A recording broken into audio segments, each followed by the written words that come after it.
ಧಾರವಾಡದಲ್ಲಿ ವಿದ್ಯಾರ್ಥಿಗಳಿಗೆ 6 ತಿಂಗಳಿಂದ ಸ್ಟ್ರೈಕ್ ಮಾಡೋದಕ್ಕೆ ಇವರು ಪರ್ಮಿಷನ್ ಕೊಡ್ತಿರ್ಲಿಲ್ಲ ಮೇಡಮ್. ನಿಮಗೆ ಕೇಳೋಣ ಈಗ ಒಂದು ನಿಮಿಷ ನಮ್ಮ ಸಿದ್ದರಾಮಯ್ಯನವರು ವಾಲ್ಮೀಕಿ ಹಗರಣದಲ್ಲಿ ಕೇವಲ 89 ಕೋಟಿ ಹೋಯ್ತು ಅಂದ್ರು.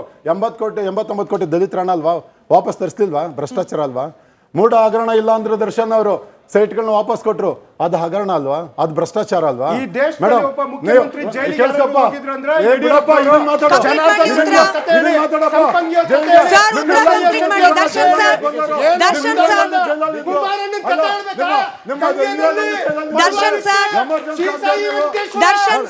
ಕಾಂಗ್ರೆಸ್ ಪಕ್ಷದ ಅಧ್ಯಕ್ಷರಾದಂತ ಮಲ್ಲಿಕಾರ್ಜುನ್ ಖರ್ಗೆ ಅವರು ಇತ್ತೀಚೆಗೆ ಗುಲ್ಬರ್ಗ್ನಲ್ದಂತ ಕಾಂಗ್ರೆಸ್ನ ಒಂದು ಕಾರ್ಯಕ್ರಮದಲ್ಲಿ ಏನ್ ಹೇಳಿದ್ರು, ನಮ್ಮ ಇವರು ಕಿತ್ತೂರು ಕರ್ನಾಟಕ ಕಲ್ಯಾಣ ಕರ್ನಾಟಕ ಬಗ್ಗೆ ದರ್ಶನ್ ಇಷ್ಟುದ ಮಾತಾಡಿದ್ರು. ಇಷ್ಟೊತ್ತನ್ನು ಅಟ್ಲೀಸ್ಟ್ ನಮ್ಮ ಗುಲ್ಬರ್ಗ ಜಿಲ್ಲೆ ಈ ಕಡೆ ಕಿತ್ತೂರು ಕರ್ನಾಟಕ ಕಲ್ಯಾಣ ಕರ್ನಾಟಕನ ಮೈಸೂರು ಅಷ್ಟಾದ್ರೂ ಡೆವಲಪ್ ಮಾಡಿ ಅಂತ ಅಂಗಲಾಚ್ಕೊಂಡ್ರು ಮೇಡಮ್.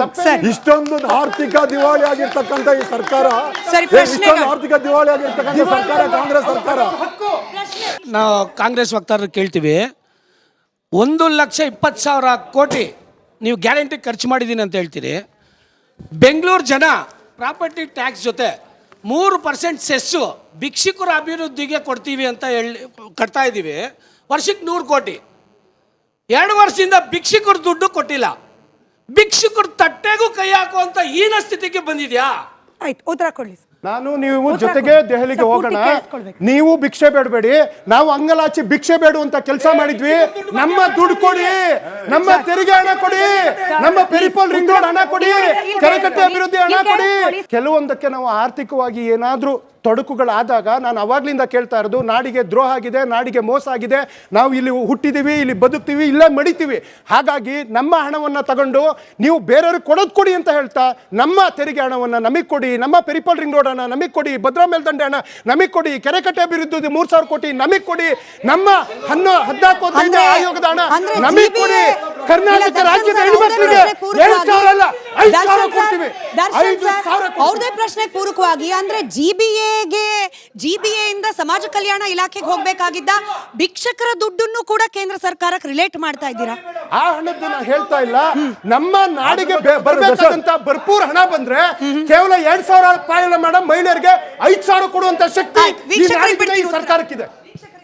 ಸರ್, ನನ್ನ ಪ್ರಶ್ನೆ ನಿಮ್ಮಿಬ್ಬರಿಗೆ JDS ಮತ್ತು BJP, ನನ್ನ ಹೆಸರು ಆದಿನಾರಾಯಣ ಅಂತ ಹೇಳ್ಬಿಟ್ಟು ತುಂಬ ಮಾತಾಡ್ತಾ ಇದ್ದಾರೆ ಭ್ರಷ್ಟಾಚಾರ ಅಂತ ಹೇಳ್ಬಿಟ್ಟು. ಭ್ರಷ್ಟಾಚಾರದ ಬಗ್ಗೆ ನಿಮ್ಮಿಬ್ಬರಿಗೂ ಸೇರಿಸಿ ಪ್ರಶ್ನೆ ಮಾಡ್ತೀನಿ ಸರ್. ಭ್ರಷ್ಟಾಚಾರ ಮಾಡಿ ಇತ್ತೀಚೆಗೆ ಜೈಲು ಸೇರಿದಂಥ ಒಬ್ಬ ಶಾಸಕ ಯಾರಾದ್ರೂ ಇದ್ದು, ಭ್ರಷ್ಟ ಶಾಸಕ, ಭ್ರಷ್ಟ ಪಕ್ಷದ ಶಾಸಕ ಯಾರಾದ್ರೆ ಅದು BJP ಶಾಸಕ ಚಂದ್ರು ಲಮಾನಿ.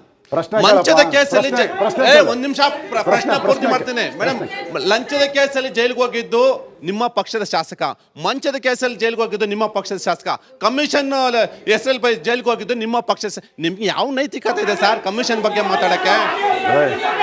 ಶ್ರೀನಿವಾಸ್ ಸರ್ ಉತ್ತರ ಕೊಡ್ತಾರೆ, ಅವರು ಸಮರ್ಥರಿದ್ದಾರೆ ಸರ್. ಉತ್ತರ ಕೇಳಿಸ್ಕೊಂಡು DK ಶಿವಕುಮಾರ್ ಅವರು ತಿಹಾರ್ ಜೈಲಲ್ಲಿ 55 ದಿನ ಇದ್ರಲ್ಲ, ಏನಕ್ಕೆ ಹೋದ್ರಪ್ಪ? ಆ ದಿನ ಏನಕ್ಕೆ ಹೋಗಿದ್ರು ಹೇಳು? ಅಲ್ಲ ರಾಗಿ ಬಿಸಕ್ ಹೋಗಿದ್ರ, ಹೊಲ ಒಳಕ್ ಹೋಗಿದ್ರ? ಅಲ್ಲ 55 ದಿನ ಡೆಲ್ಲಿ ತಿಹಾರ್ ಜೈಲಲ್ಲಿ ಏನ್ ಹೋಗಿದ್ರು ಅವರು? ಅಲ್ಲ ಏನ್ ಹೋಗಿದ್ರು ಹೇಳು? ಯಾರು ಬೇಡಪ್ಪ, ಈ ಪಕ್ಷದ ರಾಜ್ಯದ ಅಧ್ಯಕ್ಷರು DK ಶಿವಕುಮಾರ್ ಅವ್ರು ಹೋಗಿದ್ರಲ್ಲ 55 ದಿನ, ಏನಕ್ಕೆ ಹೋಗಿದ್ರು? ಏನಕ್ಕೆ ಹೋಗಿದ್ರು ಹೇಳು? 55 ದಿನ ತಿಹಾರ್ ಜೈಲು, ಈ ದೇಶದ ಭಯಂಕರ ಜೈಲು. ಹೋಗಿದ್ರು ನಾಗೇಂದ್ರ ಇದ್ರಲ್ಲಪ್ಪ ಜೈಲಲ್ಲಿ, ಏನಕ್ಕೆ ಹೋಗಿದ್ರು? ಏನಕ್ಕೆ ಹೋಗಿದ್ರು ಹೇಳು? ನನ್ನ ಹೆಸರು ಚೇತನ್ ಅಂತ ಮಂಡ್ಯದಿಂದ ಬಂದೀನಿ ಸರ್. ಕರ್ನಾಟಕದಲ್ಲಿ 69,292 ಅಂಗನವಾಡಿ ಕೇಂದ್ರಗಳಿವೆ. 1.4 ಲಕ್ಷ ಅಂಗನವಾಡಿ ಕಾರ್ಯಕರ್ತರು ಕೆಲಸ ಮಾಡ್ತಾ ಇದ್ದಾರೆ. ನಿಮ್ಮ ಗೌರ್ಮೆಂಟ್ ಬಂದಿದ್ದರಿಂದ ಅವ್ರಿಗೆ ಇದುವರೆಗೂ ಸಂಬಳ ಆಗಿಲ್ಲ. ನೆನ್ನೆ ಒಂದು ಅನೌನ್ಸ್ ಮಾಡಿದ್ರಿ, ಸಮಾಧಾನವಾ? 50 ಪೈಸಾ ಒಂದು ಮಗುಗೆ ಅಂತ ಹೇಳಿದ್ರು. ನಮ್ಮೂರಲ್ಲಿ 10 ಮಕ್ಕಳಿದ್ದಾರೆ. 10 ಮಕ್ಕಳಿಗೆ 5 ರೂಪಾಯಿ ಬರುತ್ತೆ ಸರ್. 5 ರೂಪಾಯಿಲಿ ಕೊತ್ತಂಬರಿ ಸೊಪ್ಪು ಬರಲ್ಲ. ಓಕೆನಾ? ಅಂಗನವಾಡಿ ಇರೋದೇನಂತಕ್ಕೆ ಮಕ್ಕಳನ್ನ ಪೌಷ್ಟಿಕತೆಯಿಂದ ಬೆಳೆಸೋದಕ್ಕೆ. ಅವ್ರಿಗೆ ಕೊತ್ತಂಬರಿ ಸೊಪ್ಪು ಎಲ್ಲಿ ಬರ್ತದೋ ಗೊತ್ತಿಲ್ಲ. 50 ಪೈಸೆ ಕೊತ್ತಂಬರಿ ಬರಲ್ಲ. ಒಂದು ಮೊಟ್ಟೆ 3 ಜನಕ್ಕೆ. ಒಂದು ಮೊಟ್ಟೆ ಕೊಡಬೇಕು ಅಂದರೆ ಒಂದೊಂದು ಟೈಮ್ 6 ರೂಪಾಯಿ ಇರುತ್ತೆ, ಒಂದೊಂದು ಟೈಮ್ 7 ರೂಪಾಯಿ ಇರುತ್ತೆ, ಒಂದೊಂದು ಟೈಮ್ 9 ರೂಪಾಯಿ ಇರುತ್ತೆ ಸರ್. ಇದಕ್ಕೆ ನಿಮ್ಮ ಉತ್ತರ ನೀಟಾಗಿರಲಿ, ಕಿರ್ಚಾಡಬೇಡಿ. ಏನಿದೆ ಸರ್? ಮೇಡಮ್, ನಮ್ಮ ಸರ್ಕಾರ ಬಂದ್ಮೇಲೆ ಅಂಗನವಾಡಿ ಕಾರ್ಯಕರ್ತರಿಗೆ 1,000 ರೂಪಾಯಿ ಅವರಿಗೆ ಒಂದು ಗೌರವಧನ ಕೊಟ್ಟಿದ್ವಿ. ಆಶಾ ಕಾರ್ಯಕರ್ತರಿಗೆ 700 ರೂಪಾಯಿ ಗೌರವಧನ ಕೊಟ್ಟಿದ್ವಿ. ಹಾಗೆ ಕೇಂದ್ರಕ್ಕೂ ರಿಕ್ವೆಸ್ಟ್ ಮಾಡಿದ್ವಿ, ಅಂಗನವಾಡಿ ಕಾರ್ಯಕರ್ತರಿಗೆ 7,000 ಕೊಡಿ ಅಂದ್ರೆ ಇವತ್ತಿನ ತನಕ ಕೊಡ್ಲಿಲ್ಲ. ಆಶಾ ಕಾರ್ಯಕರ್ತರಿಗೆ 3,500 ಸಹಾಯಧನ ಕೊಡಿ ಅಂದ್ರೆ ಕೊಡ್ಲಿಲ್ಲ. ಅನಾವಶ್ಯಕ ಕೊತ್ತಂಬರಿ ಸೊಪ್ಪು ಅಂತ ಕತೆ ಹೇಳೋದ ಬಿಡಿ, ಅವರಿಗೆ ನಾವು ಗೌರವವಾಗಿ ಎಲ್ಲದನ್ನೂ ತಲುಪಿಸಿದೀವಿ. ಸರ್ ಸುಮ್ಮನೆ ಹೇಳ್ಬೇಡ್ರಿ. ಸರ್, ಏನ್ ನಮಸ್ತೆ. ಮಾತಾಡ್ತೀರಾ? ಸರ್ ನಮಸ್ತೆ, ನನ್ನ ಹೆಸರು ಭಾನುಪ್ರಕಾಶ್ ಅಂತ. JDS ಮತ್ತು BJP ಇಬ್ಬರು ವಕ್ತಾರರಿಗೂ ನನ್ನ ಪ್ರಶ್ನೆ. ತಾವು ಇಷ್ಟೊತ್ತು ಗ್ಯಾರಂಟಿ ಬಗ್ಗೆ ಮಾತನಾಡ್ತಾ ಇದ್ರಿ, ಗ್ಯಾರಂಟಿಯಿಂದ ರಾಜ್ಯದ ಒಂದು ಆರ್ಥಿಕತೆ ಬಗ್ಗೆ ಮಾತನಾಡ್ತಾ ಇದ್ರಿ. ಕಳೆದ ಒಂದು ಬಜೆಟ್ಗೆ ಒಂದು ಹೋಲಿಕೆ ಮಾಡಿದ್ರೆ 2024-25 ಆರ್ಥಿಕ ವರ್ಷದಲ್ಲಿ ನಮ್ಮ ಬಜೆಟ್ ಮತ್ತು 25-26ನೇ ಆರ್ಥಿಕ ವರ್ಷದಲ್ಲಿ 12% ಪ್ರಗತಿಯನ್ನು ಸಾಧಿಸಿದೆ. ಪ್ರಸ್ತುತ ಬಜೆಟ್ ಮಂಡನೆ ಆಗಿರುವ ಬಜೆಟ್ನ ವೆಚ್ಚ 4.09 ಲಕ್ಷ ಕೋಟಿ ಇದೆ. ಅದರಲ್ಲಿ 12% ಪ್ರಗತಿಯನ್ನು ಸಾಧಿಸಿದೆ ಅಂದರೆ ತಲಾ ಆದಾಯಕ್ಕೆ ಬಂದರೆ ನಮ್ಮ ಪ್ರಸ್ತುತ ಕರ್ನಾಟಕ ರಾಜ್ಯದ್ದು 2.09 ಲಕ್ಷ ಕೋಟಿ ಇದೆ. ಪ್ರಸ್ತುತ ರಾಜ್ಯದ ಪ್ರಥಮ ಸ್ಥಾನದಲ್ಲಿದೆ. For your kind information before you stated the statement Madhya Pradesh Maharashtra ಇದೆ ಅಂತ. ಬೇಕಾದ್ರೆ ನಾನು ನಿಮ್ಗೆ ಅಂಕಿಅಂಶಗಳ ಸಮೇತ ಕೊಡ್ತೀನಿ. ಇದ್ರ ಬಗ್ಗೆ ತಾವು ಇದ್ರ ಸ್ಪಷ್ಟೀಕರಣ ಇದನ್ನ ನಿಮ್ಮ ಅಭಿಪ್ರಾಯ ಅಂತ ಸ್ವೀಕರಿಸ್ತಾ ಬೇರೆಯವ್ರಿಗೆ ಪ್ರಶ್ನೆಗೆ ಅವಕಾಶ. ಪ್ರಶ್ನೆ ಕೇಳಬೇಕು. ನಿಮಗೆ ಕೊಟ್ರೆ ನೀವು ಬೇರೆಯವ್ರಿಗೆ ಕೊಡ್ತೀರಲ್ಲ, ಕೇಳಿ ಬೇಗ. ಸರ್ ನಮಸ್ತೆ, ನನ್ನ ಹೆಸರು ರಾಜು ಅಂತ. BJP ಅವ್ರಿಗೆ ನಾವು ಯಾವಾಗಲೂ ಹಿಂದೂ ಅಂತ ಹೇಳ್ತಿರಲ್ಲ ಸರ್, ಎಲ್ಲರೂ ಹಿಂದೂನೇ ಸರ್. ಆದರೆ ನೋಡಿ ನಮ್ಮ ಎಲ್ಲರೂ ಹಿಂದಲ್ಲ, ಹಿಂದೂಗಳು ಮಾತ್ರ ಹಿಂದೂಗಳು. ಅಲ್ಲಲ್ಲ, ಎಲ್ಲರೂ ಹಿಂದೂಗಳಲ್ಲ, ಹಿಂದೂಗಳು ಮಾತ್ರ ಹಿಂದೂಗಳು. ಈಗ ನೋಡಿ ಸರ್, ನೋಡಿ ನಮ್ಮ ಇದೇ ಚಾನಲ್ ಅಲ್ಲಿ ಪ್ರಸ್ತಾವ ಆಗಿದೆ. ಇವರು ಪ್ರಸ್ತಾವ ಮಾಡಿದ್ದಾರೆ, ನಮ್ಮ ಮುಜರಾಯಿ ಇಲಾಖೆಯವರು ಶಂಕುಸ್ಥಾಪನೆ, ಧಾರ್ಮಿಕ ಸೌಧ ಶಂಕುಸ್ಥಾಪನೆ ಮಾಡಿದ್ದಾರೆ. ಕೇಳಿಸ್ಕೊಂಡಿಲ್ಲ. ನೂತನವಾಗಿ ಧಾರ್ಮಿಕ ಸೌಧ ಕಟ್ಟಡ ಶಂಕುಸ್ಥಾಪನೆ ನಮ್ಮ ಕಾಂಗ್ರೆಸ್ ಮುಜರಾಯಿ ಇಲಾಖೆಯಿಂದ ಮಾಡಿದ್ದಾರೆ ಸರ್. ಶ್ರೀನಿವಾಸ್ ಸರ್, ನಿಮಗೆ ಪ್ರಶ್ನೆ. ನೀವು BJP ಅವರು ಯಾವಾಗಲೂ ಭಾವನಾತ್ಮಕ ವಿಷಯಗಳು, ದೇವಸ್ಥಾನಗಳು ಅಂತೆಲ್ಲ ಹೇಳ್ತಾ ಇದ್ದೀರಾ.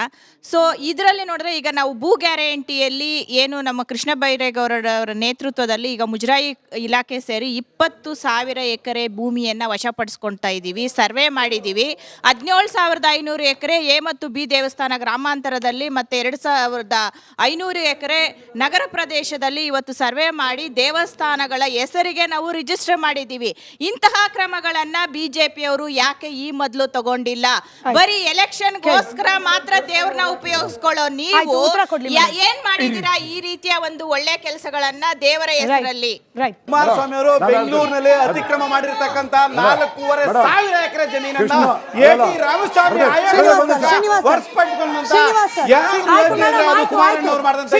ಕೆರೆನ ಹಾಕೊಂಡ್ ಬಿಟ್ಟಿದ್ರು, ಕೆರೆ ಭೂಮಿನ ಒತ್ತುವರಿ ಮಾಡ್ಕೊಂಡಿದ್ರು ಕೃಷ್ಣ ಬೈರೇಗೌಡರು. ಆದ್ರೆ ನಾವು ಗಲಾಟೆ ಮಾಡ್ಮೇಲೆ ಬಿಟ್ಕೊಟ್ರು. ಗ್ಯಾರಂಟಿ ಯೋಜನೆಗಳು ಜನರ ಅಭಿವೃದ್ಧಿಗೆ ಅಂದಾಗ ಅಭಿವೃದ್ಧಿ ಅನ್ನೋದು ಕೇವಲ ಪಾಕೆಟ್ಗೆ ಬರೋ ದುಡ್ಡು ಅಥವಾ ಓಡಾಡೋ ಬಸ್ ಮಾತ್ರ ಅಲ್ವಾ. ಸರ್ವತೋಮುಖ ಅಭಿವೃದ್ಧಿ ಆಗಬೇಕು ಅಂದರೆ ಎಲ್ಲ ಇಲಾಖೆಗಳು ಕೂಡ ಸರಿಯಾಗಿ ಕೆಲಸ ಮಾಡಿ ಎಲ್ಲ ಅಭಿವೃದ್ಧಿ ಯೋಜನೆಗಳು ಕೂಡ ಅನುಷ್ಠಾನಕ್ಕೆ ಬರೋ ರೀತಿಯಲ್ಲಿ ನಿರ್ವಹಿಸುವ ಜವಾಬ್ದಾರಿ ಸರ್ಕಾರದ್ದು. ಬಜೆಟ್ನಲ್ಲಿ ಈ ನಿಟ್ಟಿನಲ್ಲಿ ಸರ್ಕಾರ ಗಮನ ಕೊಡುತ್ತೆ ಅಂತ ಆಶಿಸ್ತಾ ಧನ್ಯವಾದ ಎಲ್ರಿಗೂ ಕೂಡ ಚರ್ಚೆಯಲ್ಲಿ ಭಾಗಿಯಾಗಿದ್ದಕ್ಕೆ. ನೋಡ್ತಾ ಇರಿ ರಿಪಬ್ಲಿಕ್ ಕನ್ನಡ, ಇದು ನಿಮ್ಮ ಧ್ವನಿ.